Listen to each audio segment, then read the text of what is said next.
Puluhan petugas Damkar Kota Makassar dikerahkan untuk mengevakuasi sapi kurban yang terperosok jatuh ke dalam selokan di Jalan Banta-Bantaing, Kecamatan Rapocini, Makassar, Sulawesi Selatan.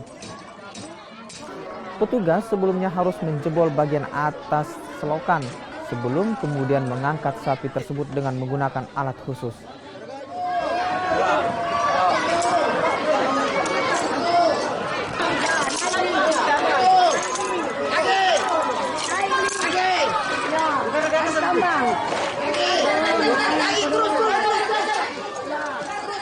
Proses evakuasi sapi pun hingga lebih dari 1 jam.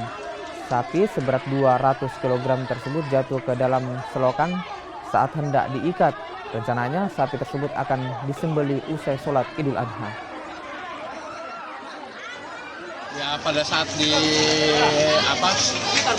diikat ya langsung terjeblos ke dalam itu aja. Dogot ya? Iya.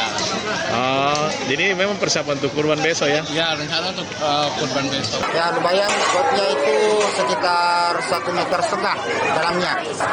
Kalau membutuhkan alat berat, memang membutuhkan, tapi kita usahakan, kami dari tim rescue pemadam kebakaran Kota Makassar, kita mengusahakan dengan alat yang kita punya, itu ada tripod, kita menggunakan teknik block and tackle.